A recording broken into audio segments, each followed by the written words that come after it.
acá en el programa, pero no sé si alguien quiere reaccionar ante estas observaciones sobre el tema de la identidad. Sí, Mariano, Edgardo o Esteban quisiera hablar. Bueno, estoy conmovido. Bueno, ver ese cementerio me hace recordar la noche del 12 de junio del 82, cuando por una circunstancia, por miedo a la muerte, salgo de mi pozo de zorro, bajo hacia donde estaba nuestro refugio, muy cerca donde está usted, en Mariano, ahí donde estaba el helipuerto, cerca entre Sapper Hill y Moody Brook. Y faltaba un soldado que era Vallejos, y hago esa guardia, porque Vallejos no aparecía. Cuando aparece Vallejos, tiene que hacer mi guardia, que era el segundo turno donde siempre bombardeaban los ingleses. Un proyectil de esos de tiempo se abre, cae sobre el cuerpo de Vallejo y Vallejo muere en Malvinas. Hoy yo podría hacer esa cruz y Vallejo podría estar acá. La vida nos planteó, bueno, esta situación.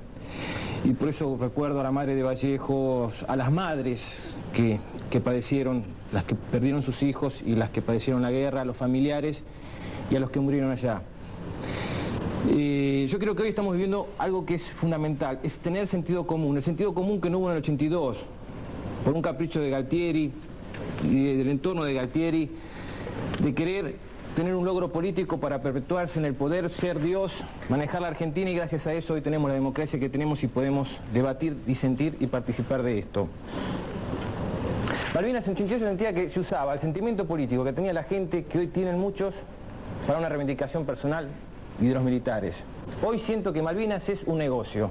Se habla de pesca, se habla de petróleo, y me da la sensación de que Malvinas es proporcional a la cantidad de petróleo y la cantidad de pesca, por lo menos para ciertos sectores de la Argentina o ciertos intereses de la Argentina, porque no se habla de sentimientos o no se mira ni siquiera a los excombatientes. Se plantea pagar $1,5 millones a los kelpers para que vendan su amor a las islas, su identidad de las islas. Se mandan regalos cuando hay un montón de soldados mutilados, neopsicráticos, sin trabajo, sin posibilidades de vivienda. Y uno dice, ¿se está actuando con sentido común por parte de algunas de nuestras autoridades? Hay que empezar a reconstruir, como decía Magdalena, como fue en el 82, donde había una base aérea que era argentina, donde el petróleo era Argentina. Yo dormí en los depósitos de YPF, decían YPF, los depósitos que yo dormí cuando fui prisionero de los ingleses, y entregué mi armamento en la puerta del depósito de YPF. Entonces, hoy creo que siento que los kelpers están como la alegoría de la caverna. No quieren salir de la cueva. Y van a tener que salir, porque no sé hasta cuándo Inglaterra va a mantener una base militar, porque hoy es tan absurdo que nosotros los saquemos a los kelpers de las Islas Malvinas, como tan absurdo es que hagamos una guerra o ataquemos a las Islas Malvinas. Hoy creo que empezamos a construir, y hoy siento que este día, este momento, este encuentro marca un hito, porque empezamos a construir, empezamos a dialogar, empezamos a abrirnos a las caras. Ellos no tenían miedo, parecíamos que éramos indios salvajes, nos veían, nos ignoraban, nos maltrataban como salvajes. Y no somos salvajes, somos personas de carne y hueso que tenemos los mismos sentimientos que tienen ellos sobre las islas. Y sobre eso tenemos que empezar a construir, a dialogar, a mirar que estamos a fines de este siglo, y hay que empezar a mirar hacia el futuro, con sentido común, con diálogo, construyendo lo que queremos, es decir, en función de las Malvinas. Porque ellos, usted sabe muy bien que tienen un periódico que el 90% de las informaciones es de Argentina. Tienen que, es decir, están viendo o siguiendo de costado qué estamos haciendo los argentinos. Y creo que cuando salgan de esa cueva, empiecen a mirar hacia la Argentina, empiecen a perdernos el miedo, empiecen a venir a la Argentina también. ¿Por qué no estudiar? ¿Por qué no empezar a comunicarnos? Que podamos poder ir a visitar a las Malvinas, por lo menos los familiares, con más fluidez, y empezar a construir de a poco un proyecto en común con relación a las Islas Malvinas. Vamos a cambiar, y creo que por ahí pasa, es decir, creo que hoy empieza a construirse a través del sentido común, es decir, que en el 82 no lo hubo. Y de alguna forma me emociona todo esto, porque creo que es muy difícil que ellos pierdan ese miedo. Pero este es el único camino posible. Me da la sensación que es el único camino posible. Gracias, Edgardo. Perdón.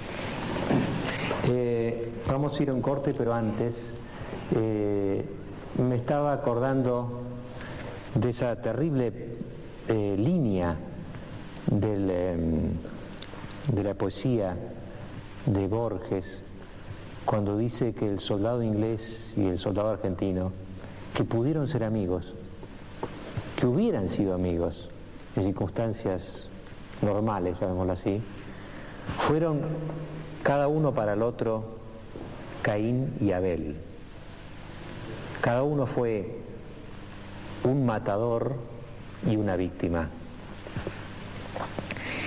Lo digo porque uno tiene una sensación, yo visité creo que varios cementerios, por supuesto visité el argentino, pero también visité el británico, y a la distancia, ¿usted sabe cómo se parecen los muertos?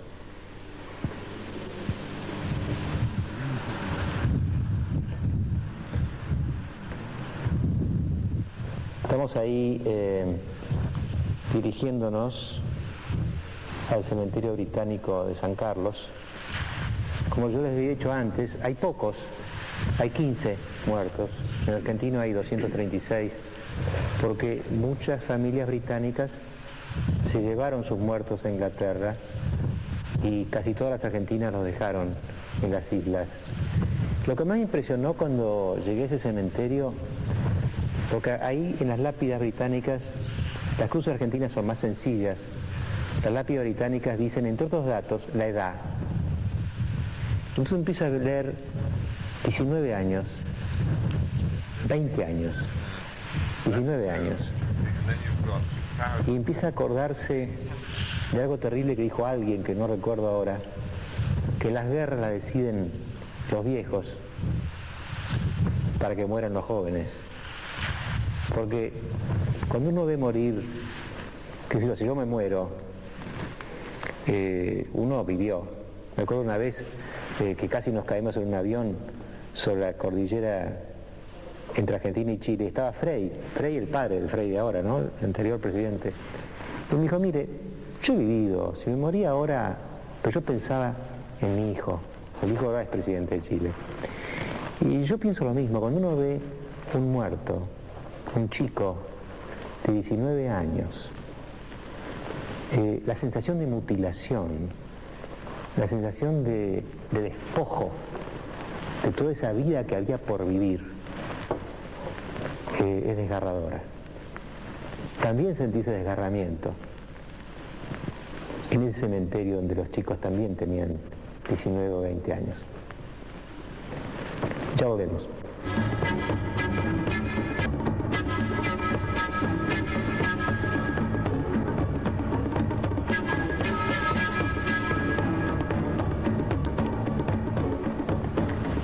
Estoy más tranquilo ahora porque ya me pasé 10 minutos en el bloque anterior. Venía cumpliendo todos los bloques, era una cosa... me estaré poniendo anglosajón, decía yo, que cumplo todos los bloques. No, ya me pasé 10. Lo que les voy a mostrar ahora es un pequeño museo de guerra que se hizo en Puerto Howard. Puerto Howard, hay dos grandes islas, ¿no? La que nosotros llamamos Soledad, que ellos llaman East Falkland, la del este, más lejos de Argentina, y la West, que llaman West Falkland, nosotros llamamos Gran Malvina, que está más cerca de la Argentina, que es la más deshabitada, ¿no? La Gran Malvina es una isla totalmente rural, son todos campos de ovejas. Y ahí hicieron un museo, también hubo tropas argentinas en Puerto Howard, que es como el puerto de esa isla más deshabitada. Y ahí se ve un poco de todo lo que se usó en la guerra. Hay boceguíes, botas, es penoso verlo. Hay también armas argentinas, también hay armas inglesas, hay un poco de todo, municiones. Jockey Club, un paquete de Jockey Club. Y ahí está el museo, una cosa muy chiquita. Y lo que más me impresionó ese museo, había 2 o 3 bolsas de dormir que habían usado los soldados argentinos. Una bolsa de dormir, les aseguro que usted se la pone una noche de verano en Buenos Aires y pasa frío. Bueno, no sé si alguien allá en Buenos Aires quiere agregar algo a esta conversación. Sí, la señora de Cao querría hablar. Mariano. Bueno, señora, la escucho. doctor Grondona, yo he sido afectada por la guerra de Malvinas. Mi hijo era un soldado, era clase 61, hizo la conscripción. Cuando fue la guerra en el 82, convocaron las clases. Él era casado, era un docente, estaba su esposa embarazada de 5 meses. Hoy tengo una nieta que se llama Julia María, como él quería que se llamaba, así lo mandó a decir, de Malvinas. Ese soldado, ese pequeño joven que con tanto valor fue a defender nuestras tierras, porque él era un docente. Justamente, yo sufrí mucho cuando fue la guerra, como toda mamá, que se siente muy afectada. A nadie nos gustan las guerras. Fui la primera cuando me dijo, mamá, están convocando a mi clase. Le contesté, Julio, no vayas, vas a tener un hijo. Y él me contestó, mamá, me voy a poner a esconder bajo de la cama. No te olvides, soy docente. Después del 2 de abril tuve que ser yo quien le hablara a mis alumnos en el colegio de los héroes de la patria, de los gauchos que en aquellos años habían defendido nuestras tierras. Yo como mamá entré adentro, estaba mi esposo y le dije, si llega la carta, Julio, no se la doy. Eso le dije a mi esposo. Bueno, llegó el otro día, empezó la convocatoria, Julio vino y me dijo, mamá, voy a ir a Malvinas. No vayas, hijo, le dije, vas a tener un hijo. ¿Cómo te parece, mamá, que miraría la cara de mis hijos el día de mañana? ¿Cómo miraría a mis alumnos cuando me presente al colegio si después de hablar de los héroes de la patria, el maestro se escondió bajo de la cama? No, mamá, voy a ir a Malvinas y voy a volver, porque son muchos los que me esperan. Voy a volver y voy a cumplir con mi dignidad de hombre, porque no puedo dejar de reconocer que la patria existe, que de muy chico en mi casa lo he visto, me lo han enseñado mis padres, lo he visto en el colegio. Las Malvinas en un tiempo eran una pequeña cosa en el mapa, pero en ese momento él había jurado defender su bandera y era su obligación ir, cumplir como un ciudadano de la patria o no ir y sentirse avergonzado toda su vida por no haber ido. Pensó que iba a volver. Nunca hubiera imaginado que su hija Julia María no iba a tener la suerte de poder acariciar nunca más a su padre. Pero lo hizo y cumplió con mucha valentía. Y les puedo decir a todos ustedes que mi hijo escribió cartas al colegio tan hermosas, hablándole a sus alumnos de 3er grado que no había alcanzado a despedirse, que iba a venir en un cóndor muy grande y iba a llevarlos a conocer las Malvinas, porque ahora que su maestro las conocía, no se iban a perder. Y que cada noche veía sus caritas sonreír y jugar y que nunca los olvidaba. Como mamá, es lógico, sufrí mucho primero, la pena, el terror, el desastre de lo que pasó. No quiero cuestionar por qué se hizo, ni cómo fue, ni por qué nos tocó. Porque realmente todos sabemos que a ninguna madre le gusta perder un hijo, y menos en una guerra. Ante todo, soy católica, creo mucho en Dios y pienso que en la vida tenemos un destino. Yo he perdido otro hijo después de Julio, de 27 años, con una enfermedad terminal muy terrible, y era un hijo maravilloso, tan maravilloso como Julio, que murió por su patria. Entonces, ¿qué hizo esta mamá? Perdí, después del 82, no solo perdí a Julio en las Malvinas, tuvimos que afrontar el nacimiento de mi nieta, ¿no es cierto? Ayudar a mi nuera a criar la nieta, perder a mi esposo a los pocos años volver a perder otro hijo. Entonces yo, muy católica, dije, Dios mío, esta será la cruz que me mandaste, tal vez un poco pesada, pero a lo mejor trataré de llevarla y la llevaré adelante. La estoy llevando junto a la Comisión de Familiares de Caídos. junto a la Federación de Veteranos, luchando para que esos padres puedan llegar a ese cementerio, a Darwin, a poder rendir un homenaje a sus hijos. Hacemos los rosarios, las mamás de la comisión, mandamos rosarios, los dejamos 24 horas. Tenemos un amor tan, pero tan grande, porque abrazamos la causa Malvinas, que es lo único que nos interesa. Y nuestros hijos están allá, y les digo a todos ustedes, que sí, los ingleses se lo habrán llevado a Inglaterra, pero nosotros no lo sacaremos nunca, porque están en territorio argentino. Y no sé, tal vez yo no lo vea, o tal vez tenga la ilusión de que algún día las Malvinas van a ser Argentina. Y que los isleños, como sentí decir ahí, no tienen por qué venir acá a la Argentina si no quieren venir. Están ellos en territorio argentino, aunque no lo quieran reconocer. Nada más que eso quería decir. Gracias, Delmira. Muchísimas gracias. Saber, gracias, Delmira. La exposición de Delmira ha tenido varios aspectos. Me gustaría saber si en la mesa que hay alguna reacción. Señora. Puedo, por supuesto, compartir los sentimientos de esta señora como alguien que es integrante de una gran familia. Yo también deseo una solución pacífica al problema de las Falklands, una solución duradera para todas las generaciones futuras. Yo también puedo rastrear mis antecesores a la familia de mi madre, a muchas generaciones y también a través de la familia de mi padre, pero volvimos siempre al problema de la soberanía, porque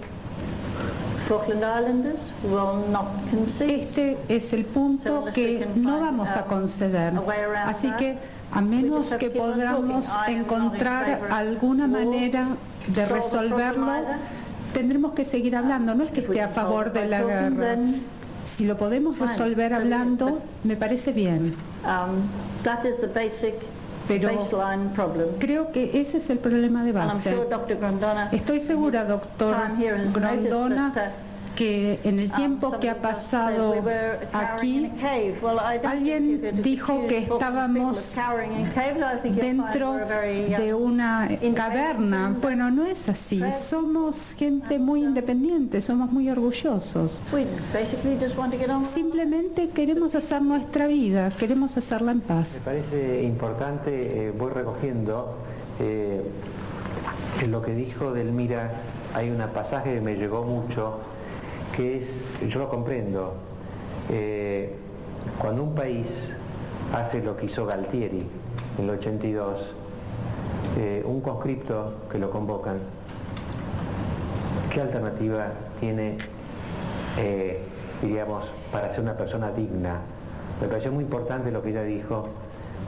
¿Cuántas veces ha habido guerras que ha convocado a los jóvenes y los jóvenes, aún no estando de acuerdo, han mostrado su dignidad y han ido a morir por causas que otros definían? Eso me pareció muy importante, como cuando ella dice, como maestro yo no puedo ponerme abajo de la cama. Pienso cuánta gente, el gobierno de Galtieri, un gobierno dictatorial, no hizo lo que hizo consultando a nadie, pero cuántos alemanes habrán muerto en el tiempo de Hitler por su patria, cuántos rusos en el tiempo de Stalin. ¿Cuánta gente muere por su patria sin haber tomado parte en la decisión que los lleva a la muerte?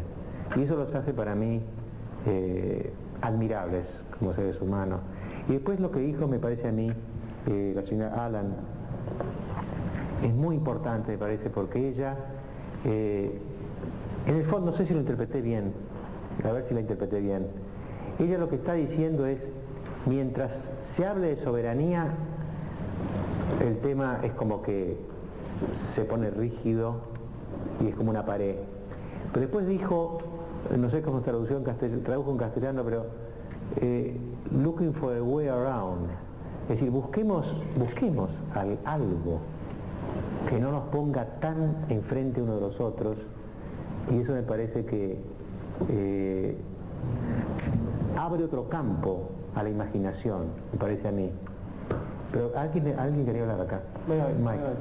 Dr. Grondona, make a few points from some of the comments that have been made already. Algunos comentarios. He escuchado mucha devoción en Buenos Aires, pero no veo demasiado sentido común, no veo demasiado realismo. El hecho es que Argentina invadió nuestro país, infringió nuestra privacidad. Lamento muchísimo que muriera gente, pero no deberían haber venido aquí, no fue culpa nuestra. Tratemos de encontrar una solución a todas estas emociones. Han pasado 16 años. Si nos quedamos en las emociones no resolveremos nada. Tenemos que tratar de seguir adelante. Podemos leer poemas, podemos homenajear a los muertos, pero debemos seguir adelante. ¿Por qué la gente de las Falklands no quiere hablar con la gente de la Argentina? Sencillamente porque Argentina continuamente está tratando de impedirnos hacer lo que legítimamente como pueblo queremos hacer. Durante todo su periodo, el presidente Menem ha amenazado tomar las islas para el año 2000. ¿Es esta una posición razonable? No me parece. Dice que va a ondear la bandera en las Falklands en el año 2000. ¿Cómo debemos entender esto? Debemos entender que esto es la representación de una Argentina democrática madura. Se hacen referencias a la descolonización.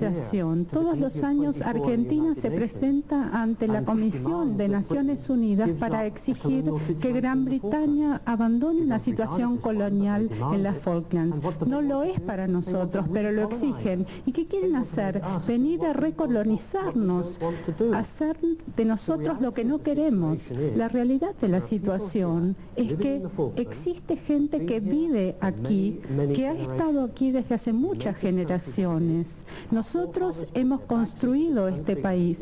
Fueron nuestros antepasados los que trabajaron para hacerlo lo que es. Es nuestro país y no pueden tenerlo. Si quieren tener buenas relaciones con nosotros, nos parece bien, podemos hablar de esto, pero reconozcan que somos un pueblo independiente, que tenemos derecho a vivir aquí en nuestro país, y si quieren ser amigos nuestros, entonces dejen de decirnos que no vamos a poder pescar, que no vamos a poder explorar y buscar petróleo.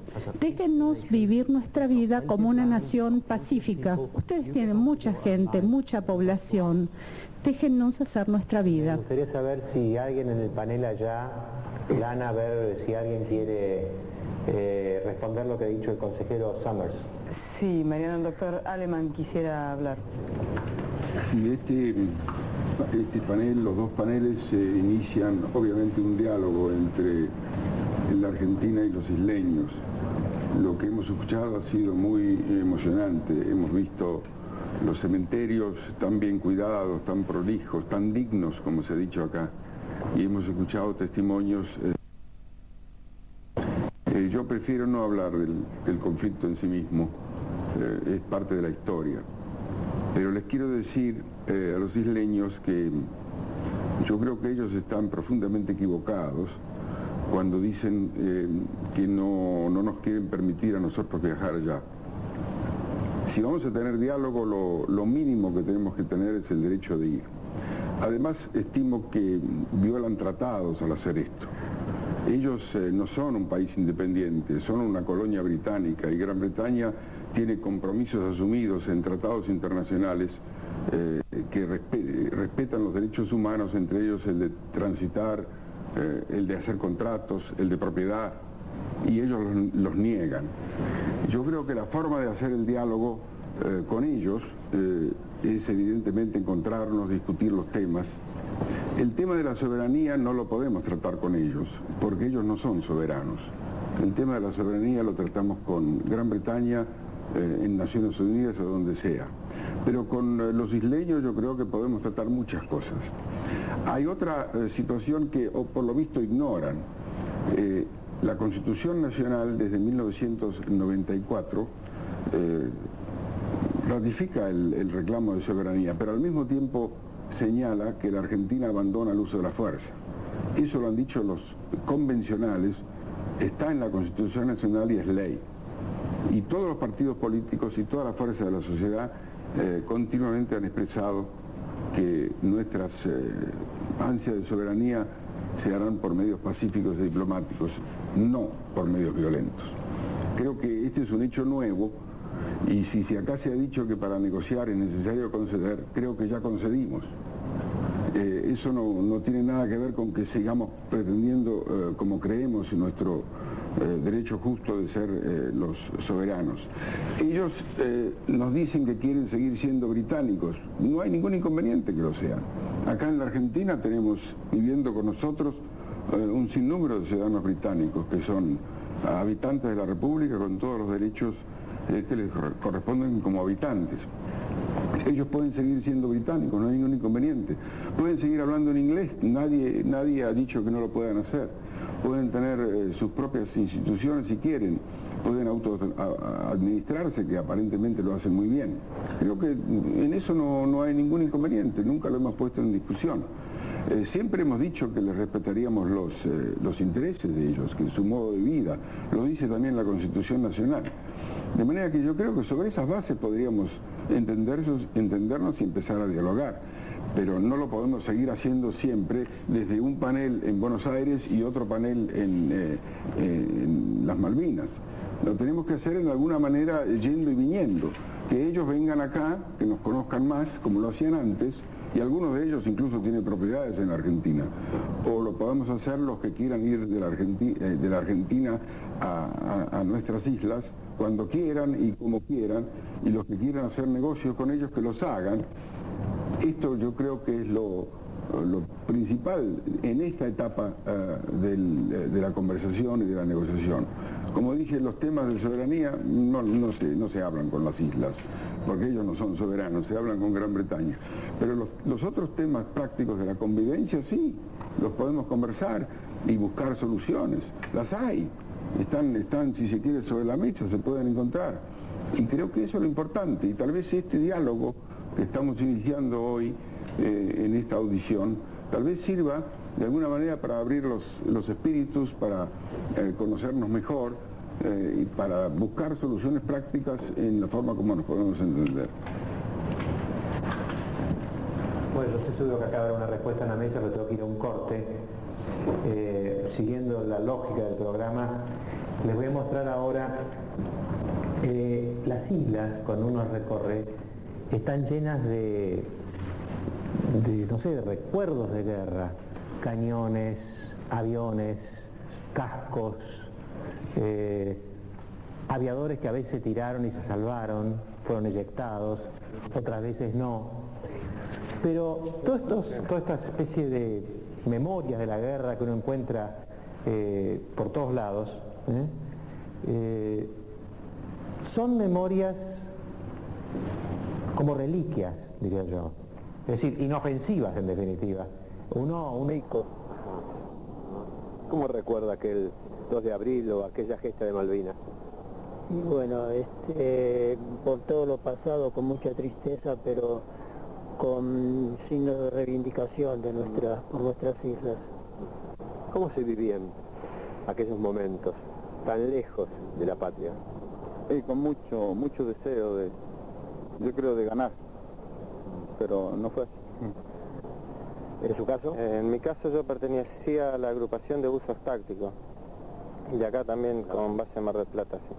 Sí. Un grupo de los nuestros fue para la recuperación de las islas.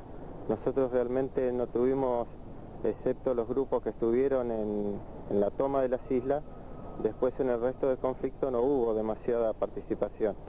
O sea, fue un grupo muy pequeño que nos dedicamos a muchas otras tareas ahí en las islas, pero no digamos en la parte efectiva de combate. ¿En qué parte estuvieron ustedes? Nosotros estuvimos en Puerto Argentino, después de los grupos se iban dividiendo, así que estaban en los barcos de apoyo. En el caso mío yo estuve en el Formosa, que fue un barco de Elma, que fue averiado allá en Malvinas, que iban a dejar pertrechos bélicos, soldados, y bueno, y así nos íbamos dividiendo en tareas. O sea, fue bastante complejo, digamos, explicar lo que hacía cada uno, pero del pequeño grupo que estábamos, nos íbamos dividiendo y cumpliendo tareas así de apoyo en distintos lugares. Bueno, muchas gracias. No, gracias a vos, muy amable. Gracias a usted. CNN, Londres.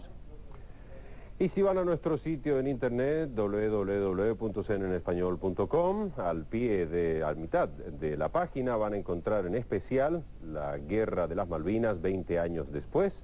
Ahí pueden ingresar y tener muchos más datos de lo que ocurrió hace 20 años en el Atlántico Sur, en esta guerra a la que estamos haciendo referencia. cnnespañol.com, a 20 años de la Guerra de las Malvinas. La verdad, realmente pasaron tanto rápido el tiempo que uno de poco parece ser como si fuera que fue ayer. Hoy es su oficial principal Salas. ¿En aquel entonces? En aquel entonces era el cabo primero Salas. Y manejaba, estuve en el grupo de artillería de defensa aérea 601. Hoy es el sargento ayudante Borsani. ¿En aquel entonces? Cabo Borsani en ese entonces. Cabo Borsani. ¿Cómo vivió, bueno, aquella gesta, aquella guerra? Y en ese entonces, o en ese momento, uno que iba a imaginarse que íbamos a estar ahí, después de cuando nuestros maestros nos decían en las escuelas, estas son así las Malvinas, y nosotros pensar que estamos viviendo ese momento ahí.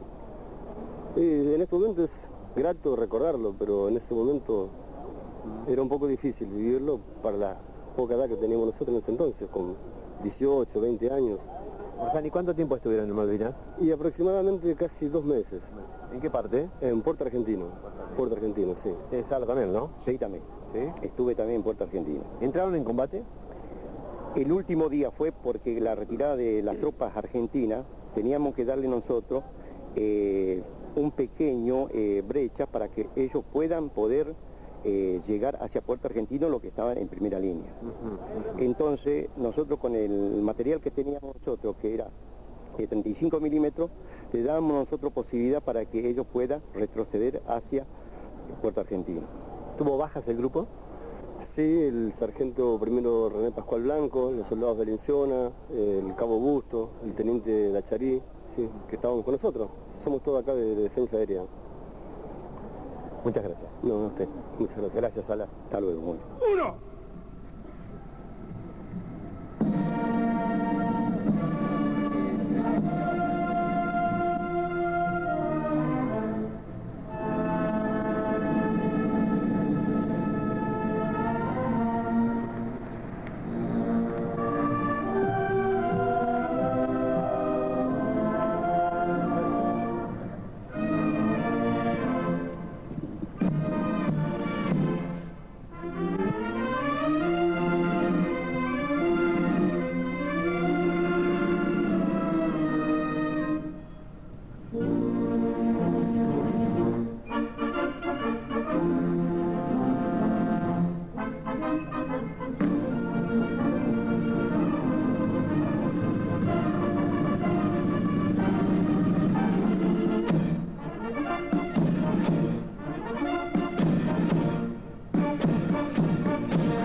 Continuaremos en el transcurso de esta edición con el recuerdo de Malvinas. Ahora con imágenes que muestran hasta qué punto los soldados fueron a la guerra para morir, en lo que fue, sin ninguna duda, la última locura de la dictadura militar. El martes 2 de abril, el video La Guerra de las Malvinas, junto a Página 12. Compra opcional, 8 pesos. Sí, el 3 de la tablada fueron los que más bajas tuvieron, así que fue el 11 de junio sobre todo, la batalla de Montelondo fue una de las más complicadas. ¿Qué tal? Buen día. Hola, ¿cómo te va? ¿Bien? Bien. Bueno, ¿recuerdos de aquel entonces? Bueno, yo estuve con el buque Puerto Rosales de YPF, abasteciendo la flota de guerra. ¿Cuántos días? Y estuve casi 60 días. Sí. Después fuimos a Bahía Blanca y volvimos a casa. Fernando, gracias. No, gracias a vos. Gracias, Miguel. Muy atento, gracias. Gracias por acompañarnos todos estos años. Inteligencia para poder hablar, ¿no? El capitán Giacchino fue el primer muerto de esta guerra de Malvinas. Sí, fue el primero. Él fue a tomar la residencia del gobernador. Exacto. Él fue el desembarco en la Santísima Trinidad, y fue el que tomó, con 16 personas más. Era al frente. No sé cómo habrán estado, porque mira, nunca quise averiguar cómo bajó, cómo fue el desembarco. Sé que lo hirieron gravemente. Hablé con el cabo enfermero, hablé con compañeros de él y todo, pero nunca quise saber cómo fue exactamente. Sé dónde lo hirieron, que se desangró y todo, pero cómo fue no lo quiero saber. ¿Irías a Malvinas, al escenario de los hechos? Sí, iría. Sí, iría. ¿No se ha presentado esa oportunidad? No, nunca. Alguna vez puede ser que antes de que me junte con él, puede ser que pueda ir. Aunque sea acompañando a ella. No, pero espero que poder... ¿Dónde cayó? Pero doy gracias a Dios que yo lo tengo. Hay mucha gente que no tienen a sus hijos y ha quedado allá. Yo puedo dar gracias a Dios que lo puedo venir a ver cuando quiero. Y hasta ella la puedo venir a ver a su abuelo. Cristina, muy amable. No, gracias a vos, Chao. Crece por haber estado en Malvinas, ¿no es cierto? ¿Cuál es el recuerdo que más te persiguió después de la guerra? Haber perdido compañeros. Sí, los recuerdos vuelven, los sueños, la vida diaria, continuamente lo tenés presente. ¿Cuál es el recuerdo que más te persiguió después de la guerra? El primero, el miedo. El miedo, y te digo algo en particular, siempre supe que iba a volver. No sé si mi nombre, tal vez. Sí que lo puedo decir todo, mi nombre, Campos Esteban Milagro. Excombatientes ayer. Una aclaración nada más que me recordaban los chicos, que de los 265 conscriptos que murieron, estaba hablando de los que murieron en tierra, porque en total fueron 648 los chicos que murieron en la guerra. Me estaba acordando, mirando también a la gente de la tribuna, de una frase de Simón Wiesenthal, que en realidad está dicha respecto de otro tema, está dicha respecto del Holocausto, pero creo que se acomodaría perfectamente a esto de lo que estamos hablando. Wiesenthal decía, es cierto, el Holocausto existió, murió muchísima gente, no podemos vivir todos los días pensando en eso, pero lo que tampoco podemos es vivir como si no hubiera pasado. No podemos vivir como si Malvinas no nos hubiera pasado. A mí, yo se lo preguntaba a ustedes recién en la tribuna, si no les sorprendía esta especie de hipocresía social de muchos medios que apoyaron a la guerra de la manera más increíble, que estuvieron con el ejército y que mandaban postales, tarjetas, gorro, bandera y vincha, ahora golpeándose el pecho y diciendo el general borracho cuando le chupaban las botas a Galtieri, pero cada 10 minutos. Si eso no les molestaba, yo imagino que puesto en la misma situación me molestaría escucharlo. También me molestaría vivir cuidándome de que no me usen, como bien decía acá el compañero de ustedes, ¿no? Me usará la municipalidad, me usará tal otro, no me usará. Ahora, lo que no podemos hacer seguro, que hicimos hasta el año pasado, y yo creo que este año esto empezó a cambiar un poco, es vivir como si nunca hubiera pasado. Porque en efecto nos pasó, dolorosamente nos pasó y orgullosamente nos pasó a la vez. Estamos haciendo un corte, en un segundo estamos acá. Dólares.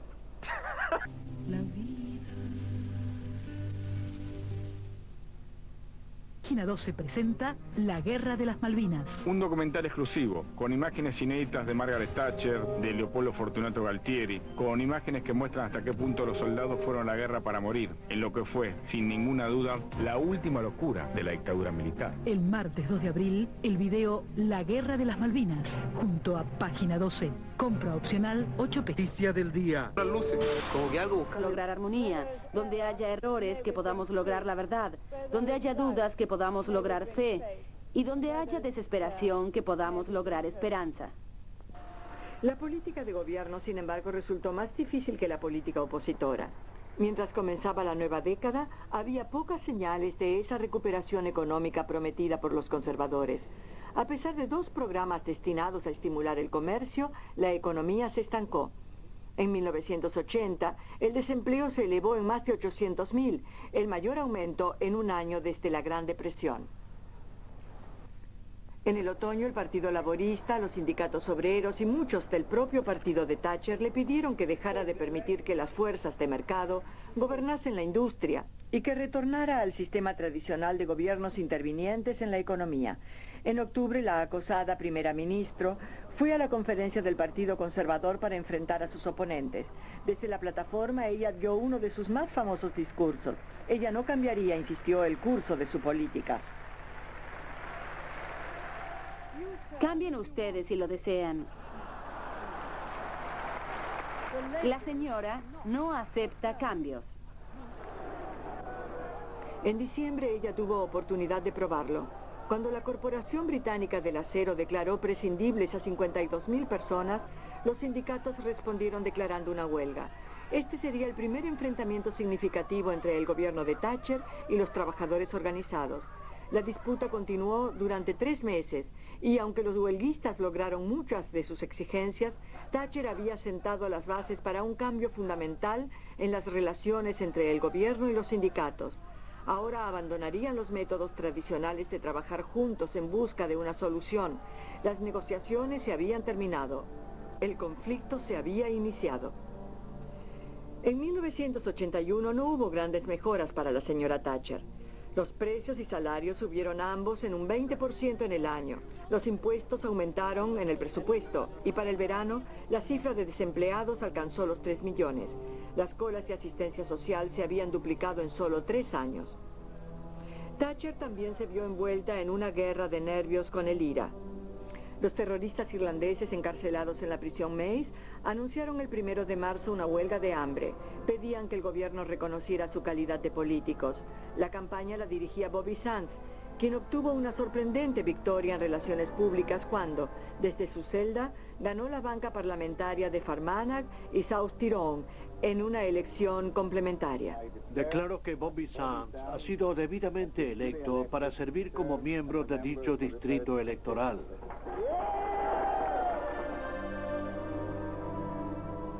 La señora Thatcher no cedía.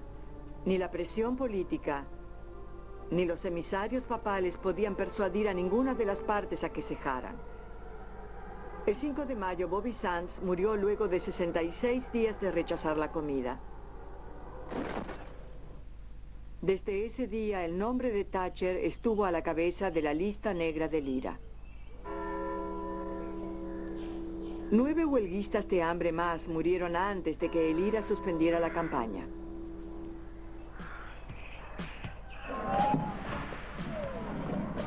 En julio, el malestar civil cundió en todo el país con disturbios en Londres, Manchester y Liverpool. En el vecindario de Brixton, al sur de Londres, hubo escenas de algunas de las peores revueltas, con 149 policías y 58 civiles heridos.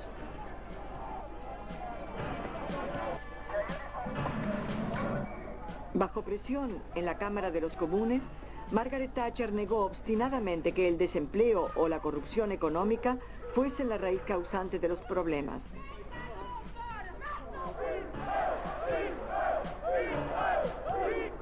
Cuando William Whitelaw visitó Brixton para conocer la opinión de los involucrados, el motivo de queja que más le preocupó a Thatcher vino de la policía. Ellos no habían sido equipados adecuadamente para enfrentar la violencia. La primera ministra rápidamente ordenó comprar equipamiento contra disturbios para todas las fuerzas policiales. Ella se estaba preparando para más enfrentamientos con los sindicatos obreros y esperaba que la policía fuese convocada para implementar el acta sindical recientemente dictada. La ley limitaba el campo de acción de los huelguistas y la influencia de los sindicatos obreros al interior de las fábricas y las oficinas.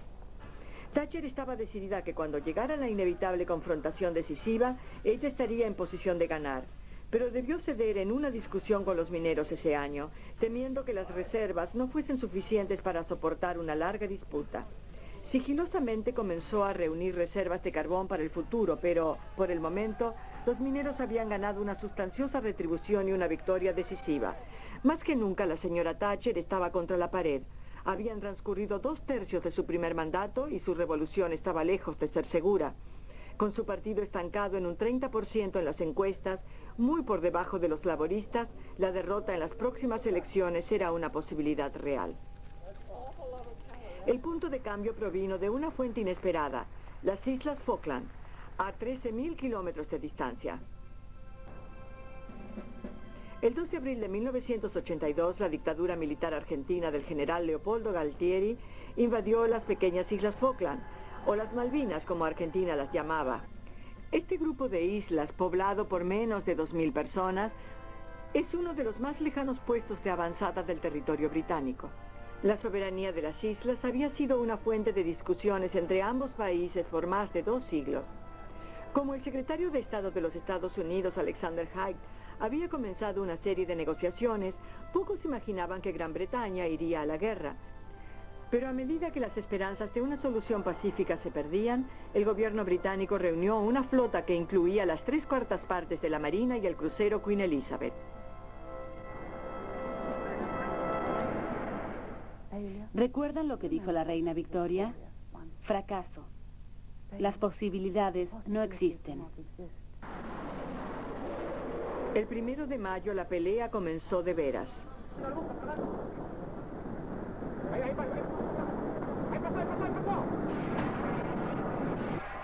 Fue la televisión.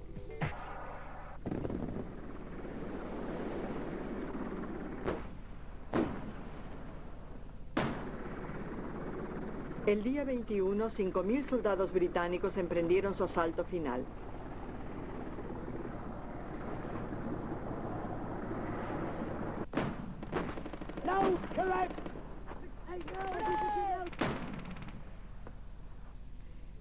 En junio los argentinos se rindieron, pero el costo de la guerra había sido alto. Gran Bretaña perdió 255 hombres, 7 buques y al menos 20 aviones y helicópteros. Para Argentina el costo fue aún más alto, 1.000 hombres, 5 buques y 80 aeronaves.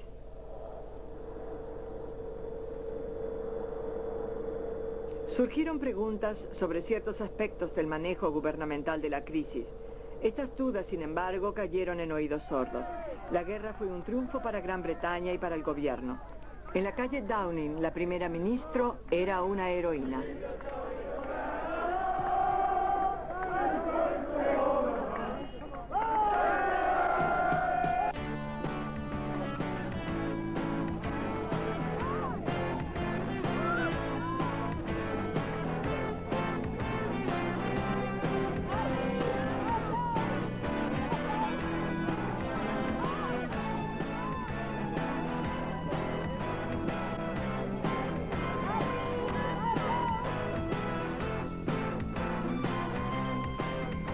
Ella de inmediato cosechó la recompensa por su victoria. Su posición anterior al conflicto la hizo ser la primera ministra menos popular desde el comienzo de las encuestas, y para junio de 1982 había subido al 51%. El factor Falklands, como se lo denominó, demostró ser el perfecto estímulo para el gobierno.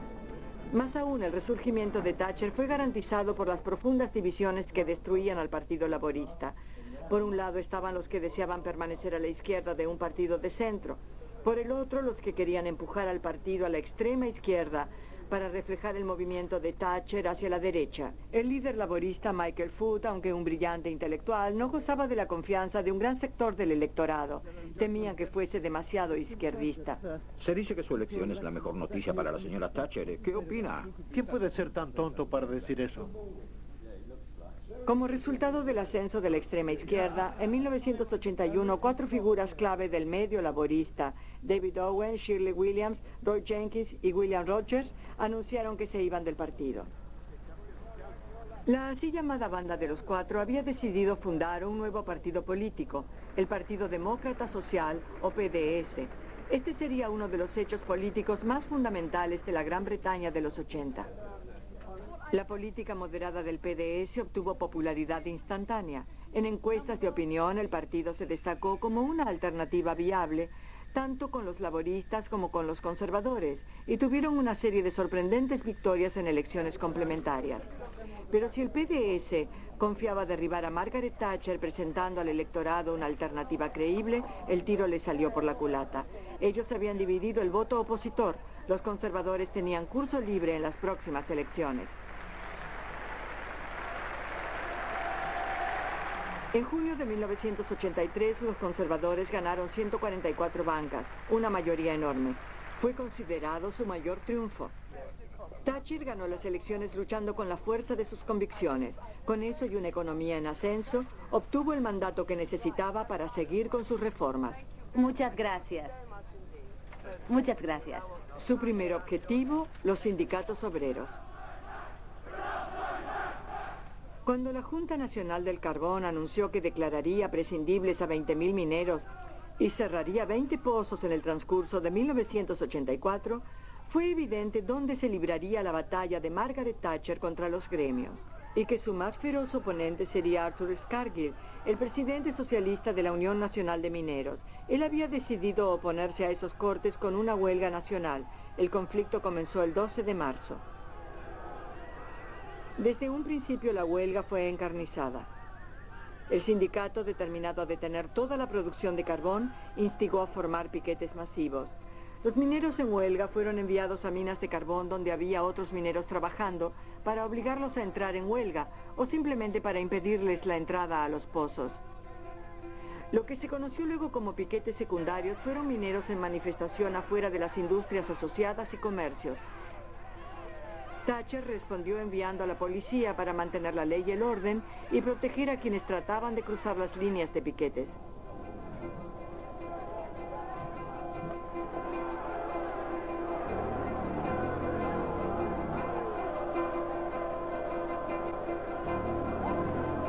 Mientras algunos mineros continuaban trabajando y los obreros de usinas se negaban a plegarse a la huelga, la NUM aumentaba sus piquetes en un intento de obligar al cierre de las usinas eléctricas y lugares de interés industrial.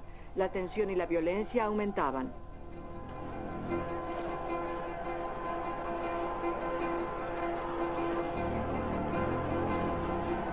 En verano ya era evidente que la huelga no acabaría rápidamente. Se convirtió en una batalla de resistencia para la cual la señora Thatcher se había preparado cuidadosamente.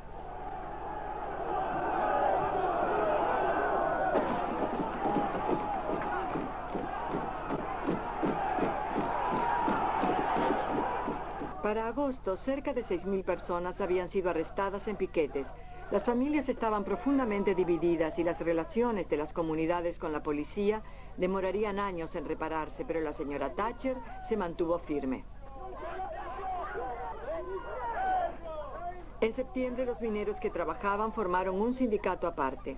Aunque la huelga estaba debilitándose, la NUM esperaba que al llegar el invierno volvería a dominar la situación. Creían que el gobierno estaría desesperado por evitar repetir el invierno del descontento. En lugar de ello, el gobierno aumentó la presión sobre los sindicatos confiscando sus fondos. En enero, 75.000 mineros retornaron al trabajo y 2.500 más se les unían cada semana. En febrero, por primera vez, más de la mitad de los miembros de los sindicatos estaban trabajando. El fin de la huelga era solo cuestión de tiempo. El 3 de marzo, los mineros del sindicato votaron contra Scargill para volver a los pozos, 11 meses y 3 semanas después de cesar de trabajar. Había sido una victoria personal para Margaret Thatcher, ganada como tantas otras con su terca negativa de ceder ante amenazas e intimidaciones. Tuvimos que ponernos firmes contra la intimidación y la violencia. Jamás se debe ceder al chantaje y a huelguistas con exigencias imposibles que dicen: no importa cuánto puedan perder los pozos, el pagador de impuestos tendrá que solventarlo. Pero fue una victoria que casi no llega a ver.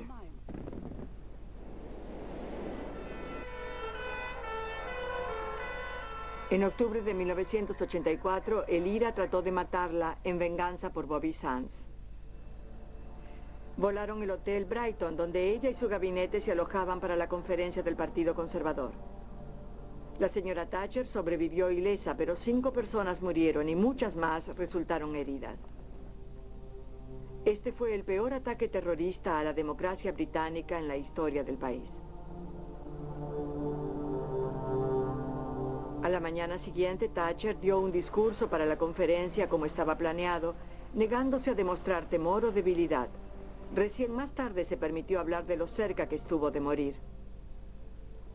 En la iglesia el domingo por la mañana, era una hermosa mañana, no hemos tenido muchos días lindos, y el sol entraba por los vitrales, iluminando unas flores de la iglesia. Y de pronto se me ocurrió que ese era un día que yo estaba destinada a no ver. A pesar del atentado y de su éxito en crear una verdadera renovación de la economía y de haber dominado a los sindicatos, en 1985 las cosas iban nuevamente mal para la primera ministra. El laborismo encabezaba las encuestas y el Partido Conservador perdió fuertemente en las elecciones del Consejo Local. Y para empeorar las cosas, Thatcher comenzó a empantanarse en el caso Westland. Westland, la única fábrica de helicópteros de Gran Bretaña, estaba por cerrar y el consorcio norteamericano-europeo intentaba comprarla. Podría haber sido un tema menor, pero de algún modo arrastró a Thatcher a una serie de discusiones perjudiciales con su gabinete.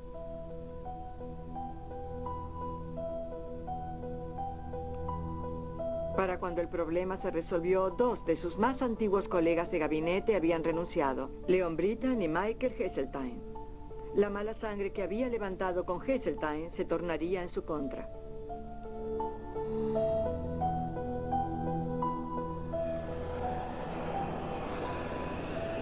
En abril de 1986, Thatcher se sumió en otra polémica al dar permiso para que aviones norteamericanos F-111 con base en Gran Bretaña se usasen en un bombardeo sobre Libia. El presidente Reagan quería castigar al coronel Gaddafi por una serie de atrocidades terroristas promovidas por el Estado. Thatcher, a pesar de sus primeros temores a represalias, accedió al pedido de apoyo de Reagan. Thatcher y Reagan habían desarrollado un gran vínculo desde que él llegó a la Casa Blanca 6 años antes, con un punto de vista económico y moralmente similar. La primera ministra siempre consideró que estar del lado de los Estados Unidos era de capital importancia. 2 días después del bombardeo, 3 rehenes británicos en Libia fueron asesinados. Thatcher, enfrentada con una nación furiosa, recibió poco apoyo de la prensa conservadora. El bombardeo, no obstante, contuvo el terrorismo libio durante muchos meses. Ella pudo considerar que su postura había sido un éxito, cosechando el agradecimiento de los Estados Unidos. Internamente, los conservadores habían descendido nuevamente en las encuestas de opinión. Educación, salud y vivienda recibieron una inyección de 500 millones de libras del gobierno, a pesar de la desaprobación de gasto público de parte de la señora Thatcher. ¿Pero sería suficiente para ayudarla a ganar una tercera elección consecutiva? El 11 de junio de 1987, el país fue a las urnas. Los conservadores ganaron solo el 43% de la votación, pero con la división opositora nuevamente entre el Partido Laborista, el Partido Demócrata Social y la Alianza Liberal, fue suficiente para asegurarse la victoria.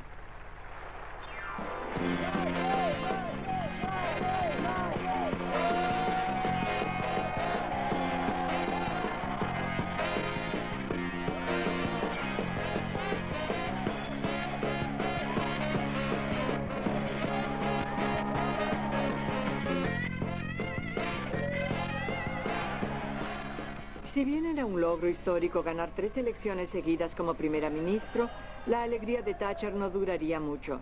Su tercer mandato no sería nada feliz.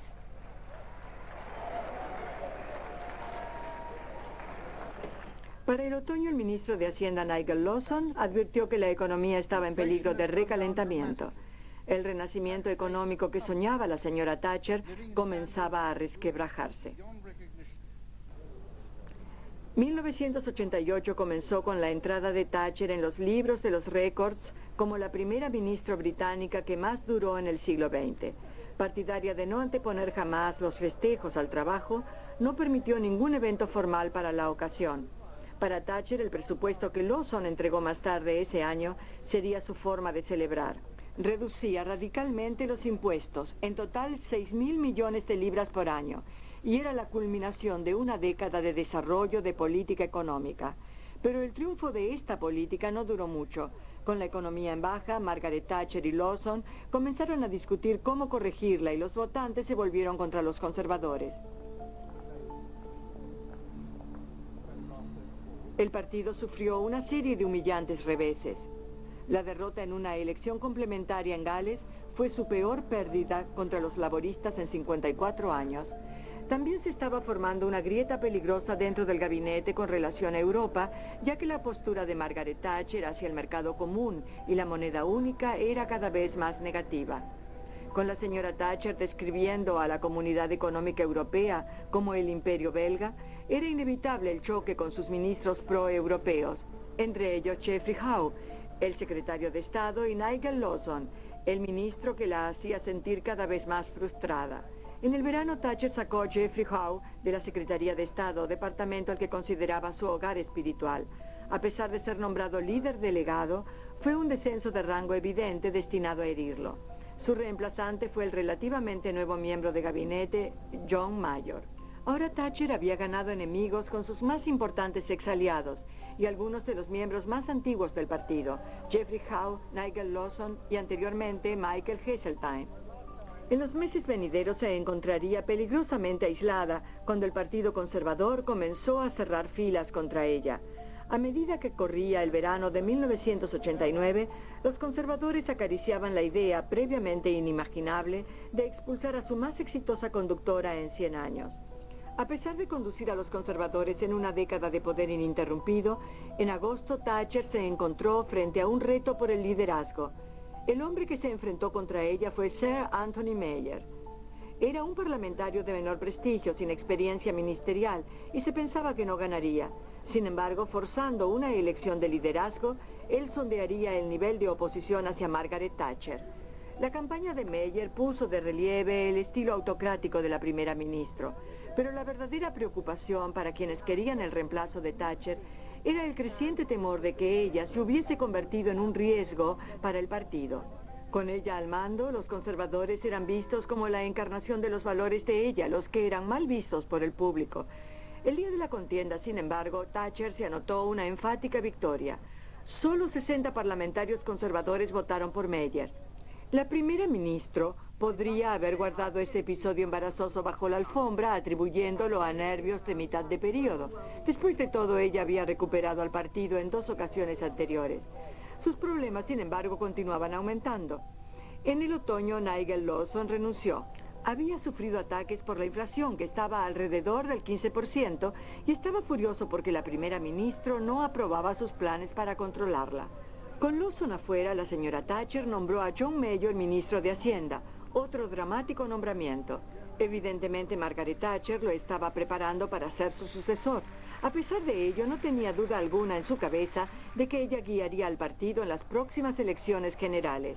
Thatcher continuó adelante con su política clave, en particular un nuevo sistema de impuestos municipales locales, el cargo comunitario o el impuesto per cápita, como sus oponentes lo apodaron. Debía comenzar el 1 de abril de 1990.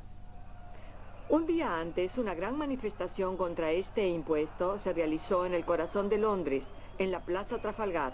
Miles de personas se congregaron para protestar por un impuesto ampliamente impopular y que había sido una espina clavada para los conservadores durante más de un año. El malestar hacia el impuesto esquila se transformó en violencia.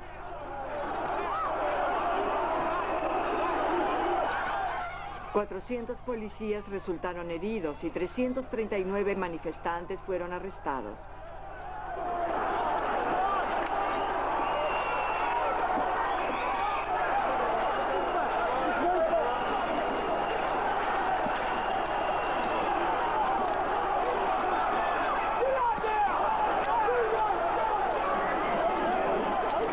A pesar de la oposición que llegaba directo al corazón de su gabinete, Thatcher insistía en apegarse al sistema.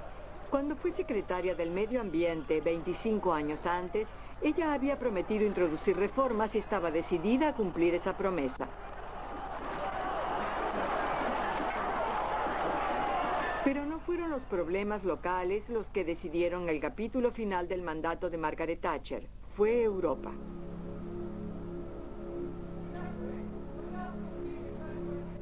En noviembre de 1990, Sir Geoffrey Howe renunció como líder delegado y señaló que lo hacía por la posición antieuropea de la señora Thatcher. Para un hombre siempre admirado por su lealtad y modestia, su discurso de renuncia fue una bomba. Y 2 semanas después, continuó criticando la negativa de Thatcher a aceptar la única moneda europea. Al día siguiente, Michael Heseltine anunció que la enfrentaría en otra contienda por el liderazgo. Ella no se preocupó excesivamente, creyendo que los parlamentarios no votarían por un hombre cuyas creencias políticas regresarían al partido a donde estaba en la época de Edward Heath. Para ella, votar a Heseltine sería votar por deshacer enteramente su revolución política. Como militante de raza, Thatcher no efectuó ni una llamada personal buscando apoyo en sus diputados noveles. Y 24 horas antes del voto, ella voló a París para una reunión cumbre. Tal era su confianza en que terminaría con este desafío tan fácilmente como lo hizo con Sir Anthony Meyer. Pero esta vez no había una victoria decisiva. Thatcher tuvo 204 votos contra los 152 de Heseltine. Le faltaron 4 para una victoria completa. Tendría que haber una segunda votación. Informada de las noticias en la capital francesa, fue terca y decidida al hablar con la prensa. Pelearía y ganaría. Lucharé para ganar. De regreso a Londres, sin embargo, sus partidarios estaban muy divididos. Algunos estaban convencidos de que ella ganaría fácilmente la segunda vuelta. Otros estaban seguros de que el desastre era inminente. La primera ministra no podía estar segura de su victoria y la derrota sería humillante. También temían que, como ocurrió con Heath antes de ella, si ella luchaba, solo lograría que los opositores de izquierda del partido ganaran control. Margaret Thatcher estaba destruida, desesperada por permanecer, pero temerosa de que todo cuanto había logrado volviera atrás. Finalmente ella acudió a su esposo Denis. Este le aconsejó irse. El 22 de noviembre ella reunió a su gabinete por última vez y anunció su decisión de renunciar.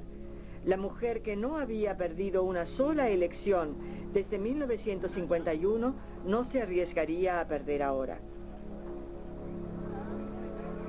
Para detener a Heseltine, John Major entró de inmediato en la carrera por el liderazgo. La señora Thatcher recibió más de 60.000 cartas de simpatizantes, pero era poco consuelo. Ella había roto en llanto por su pérdida y estaba amargamente enojada con Heseltine, pues sentía que la había apuñalado por la espalda. Ahora le brindó todo su apoyo a Major, haciendo por él las llamadas personales que no había hecho para ella misma. Cuando contaron los votos de la segunda vuelta, el resultado fue el que ella esperaba. Major obtuvo 185, Heseltine solo 131. Heseltine había sido derrotado y su protegido era primer ministro. Para Margaret Thatcher, su legado había sido transmitido exitosamente. Una vez asegurada su revolución política de empresa privada, fuerzas de mercado y capitalismo, ahora podría retirarse del escenario político.